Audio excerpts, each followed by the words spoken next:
A win for Donald Trump in Colorado. Yes, you heard that right. If you liked Prop HH, and a large majority of Coloradans didn't, well, then you'll love what Democrats are whipping up at the Capitol in terms of tax policy.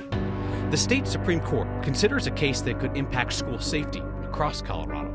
And it's the end of an era for one of the most recognizable sites along the Front Range.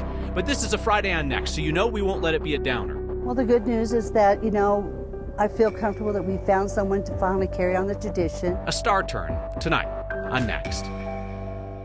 A judge in Denver just rejected an attempt to keep Donald Trump off the presidential primary ballot. She ruled tonight that Trump did incite the January 6th insurrection, but said that the obscure constitutional clause at issue cannot block him from running again. A liberal legal group was testing the theory that Trump is ineligible to run for public office again because of a Civil War-era constitutional amendment that keeps, quote-unquote, officers of the United States from running for office after they engage in an insurrection. The judge agreed that Trump's speeches to his supporters in 2020 did incite the insurrection, the mob attack on the Capitol. But the judge said the constitutional clause about insurrections was written with Confederate officers in mind, and there's no proof that it was intended to apply to an American president. The judge ordered Democratic Secretary of State Jena Griswold to put Trump on the presidential primary ballot in January. Now, Griswold did not bring this suit. She was actually a defendant in the case.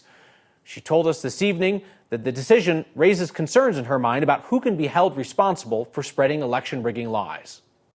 The idea that every person would be barred from office if they engage in insurrection except the president in itself is troubling. That's the highest ranking official in the United States who has a vast amount of power to lead this country. But, we have a judicial system. It is ultimately up to the courts to decide who is on the ballot and who is off. The voters who brought the lawsuit against Trump now have 3 days to appeal. Secretary Griswold says she'll obey whatever ruling is in place in January, when those primary ballots have to be authorized. There are similar cases that Trump also essentially won that are already being appealed out of Michigan and Minnesota. Tonight's next question comes from Christine, who asks about a scenario that can now only happen if a higher court overrules today's decision and somehow blocks Donald Trump from the ballot. Could he still be a write-in candidate here? So, Christine, Colorado requires that write-in candidates pre-qualify for the ballot. You can't just write in anybody's name and have it count. And the Secretary of State's office makes that determination.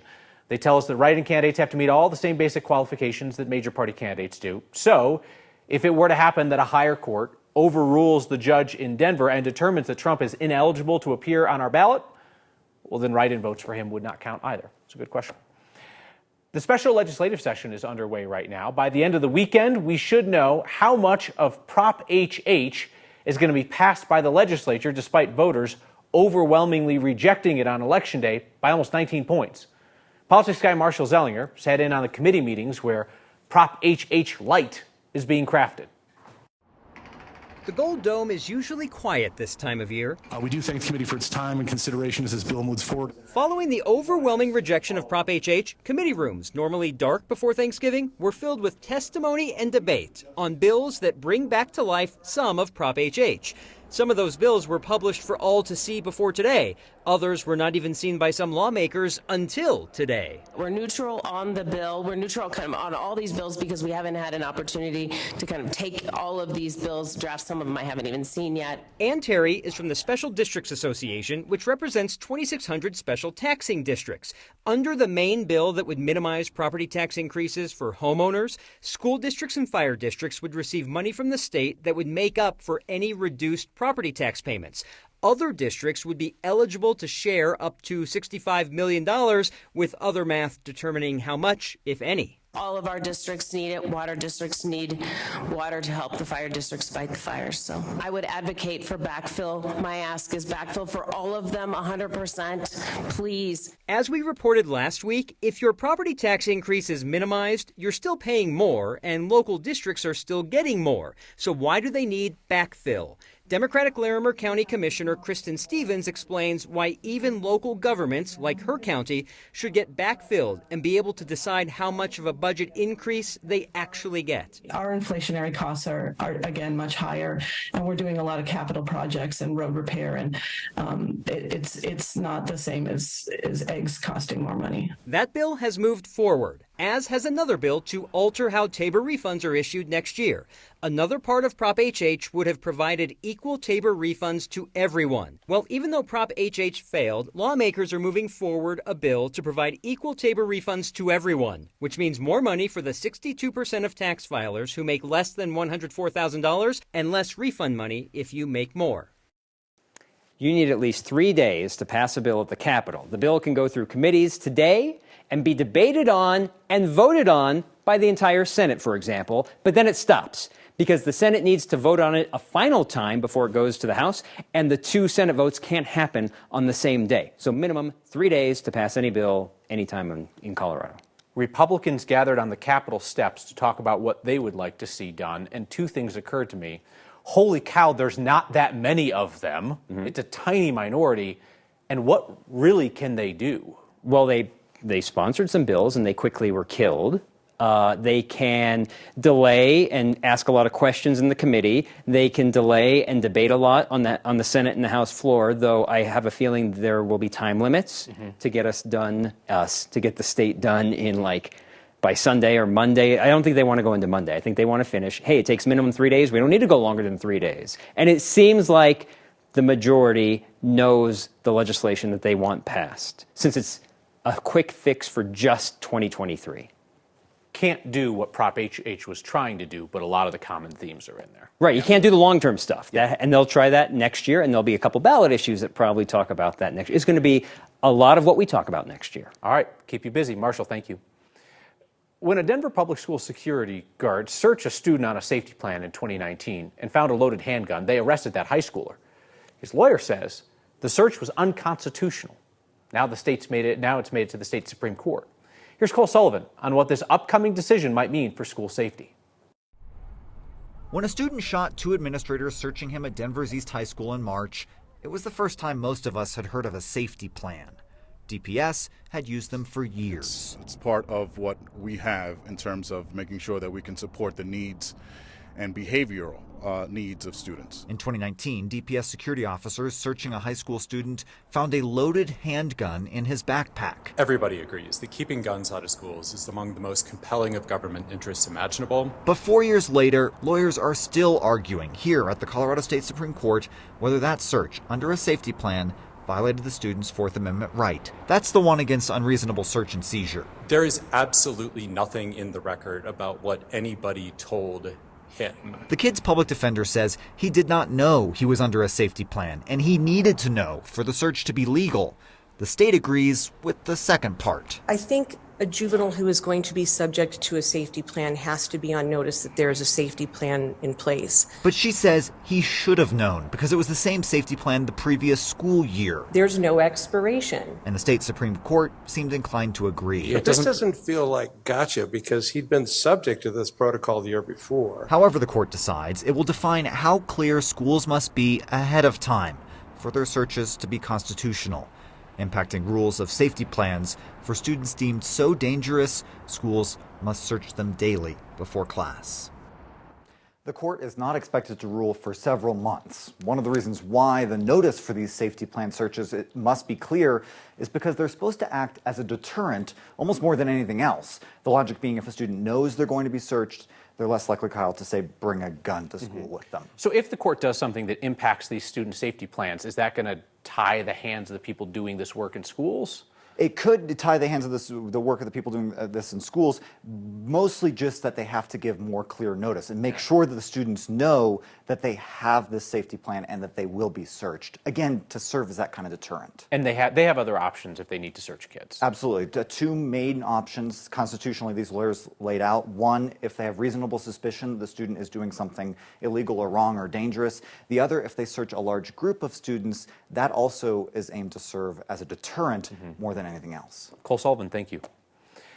The food bank of Larimer County knows the stigma that can sometimes keep people from accepting help in the form of free food, a stigma that even exists for kids. So that's why that nonprofit has this brightly colored food truck that they take around the county to distribute hundreds of meals each day to kids in need. Here's the deal. The truck needs to be replaced. And since Wednesday, your latest Word of Thanks microgiving campaign has raised $40,000 to help. That's fantastic. They're hoping to get to 50, and I think it might actually happen. The nonprofit estimates that about 13,000 kids in Larimer County struggle with hunger. So Lunch Lab goes out. It goes to parks and libraries and mobile home communities, places where they know that kids in need are gathered year-round, but I mean especially in summer when schools are not feeding kids every day. Scan that QR code on your screen or text the word THANKS to 303-871-1491 to get the link to join me and a bunch of others in donating to make this new truck happen. A new, more reliable truck isn't just going to let them keep doing what they're doing. They're going to be able to add 10 new sites, they think, to places that they already visit. More than a year after a deputy shot and killed this young man, the other officers on the scene that night are being charged for failing to stop it. And the Colorado Springs community prepares to pay tribute to those lost in the Club Q shooting 1 year ago.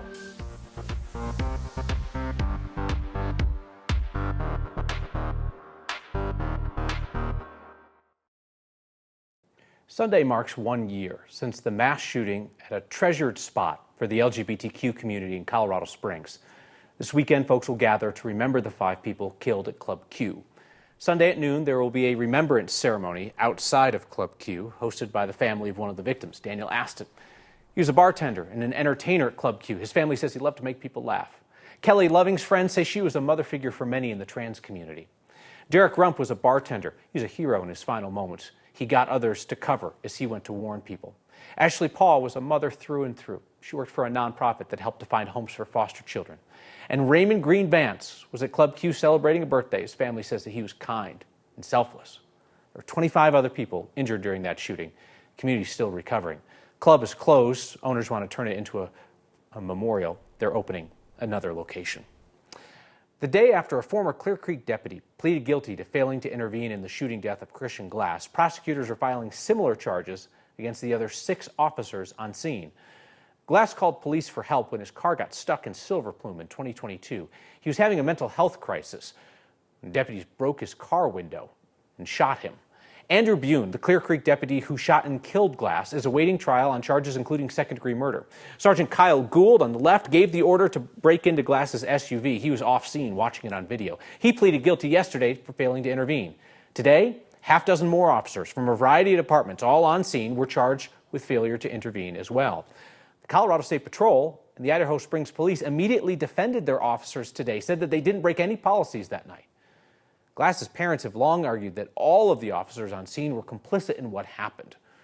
Christian's dad, Simon, said today he's appalled that the departments would come out and defend their officers so quickly. It's been less than 24 hours and they've issued a statement saying that their officers did nothing wrong. Christian's not here, he's dead. It's obvious what they did wrong. They let this crazy bully, one of them authorised them to smash into the car. It's obvious what they did wrong. It's disgusting. The failure to intervene charge is a misdemeanor. Officers could still be suspended or could lose their certification. Depending on what happens here, this could have a significant impact, particularly on the Georgetown Police Department, because they only have 3 officers, and 2 of them are now charged with a crime. Town board's going to meet next week to look at their options.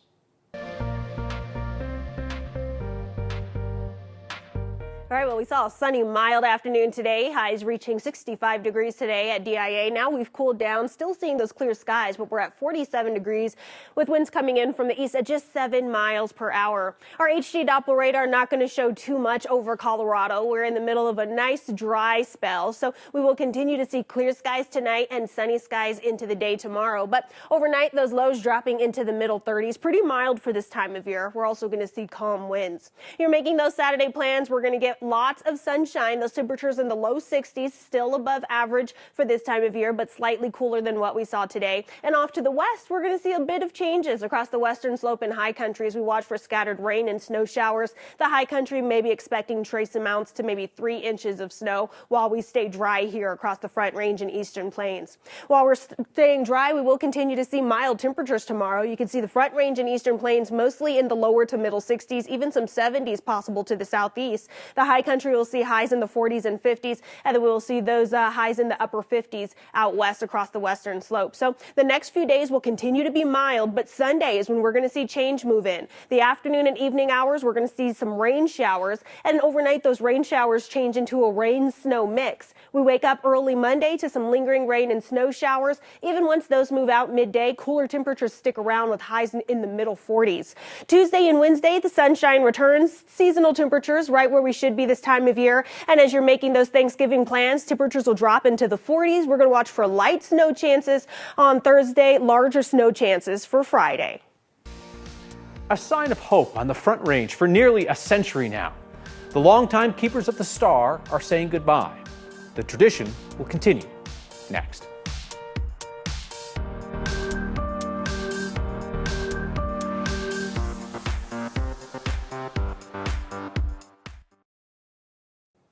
Every Friday is when I remember just how long we have been meeting here nightly at 6 o'clock, because we count how many Fridays we've been making time for the good news in your life, and it is 356 weeks of Fridays now, 7 years.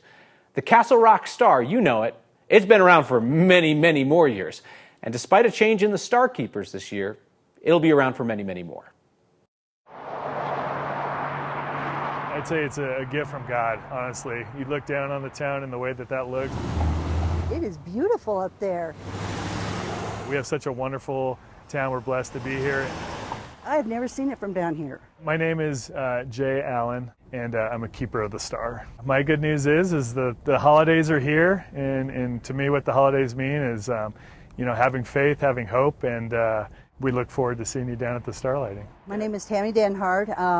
In 1989 when I started, they were asking for volunteers to go up and help with the star. I didn't climb it at the time, but I helped them, get light bulbs and put stuff like the other, and I was kind of hooked. And I helped Sandra that first year light the star. Well, the good news is that, I feel comfortable that we found someone to finally carry on the tradition. Tammy was very welcoming. She's been a very good coach, and we've talked that this isn't the last time that we'll talk. I expect her to be watching out for me. This is my last time doing it. I'm sure it's going to be kind of heart-wrenching.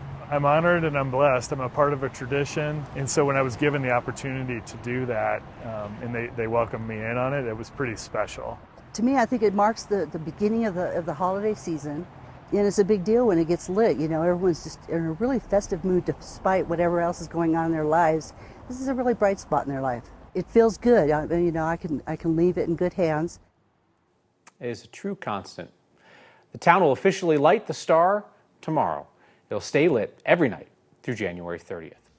We're back with the spookiest picture of Blucifer that you've ever seen, and there's a bunch, plus your feedback next. Ooh, the most Colorado thing we wish we hadn't seen today is a little creepy. It's a little amazing too. Scott sent in this photo of Denver's resident demon horse, Blucifer, standing guard out by the airport. This is about 4:30 this morning when that fog belt rolled in from like Boulder out to DIA. That horse is just creepy as all get out, but I have never seen it so resplendent as right there. Ted and Sally write in to say, well, I guess if the 14th Amendment can be ignored because they had Confederates in mind, then the Second Amendment only allows for vintage muskets. I see where you're going with that, Ted and Sally. I think the difference is that there's a lot of contemporary jurisprudence around guns in the Second Amendment, whereas this Confederate clause has been sitting there musty for a while. Jeff says, you look like a tablecloth with glasses. That's fair.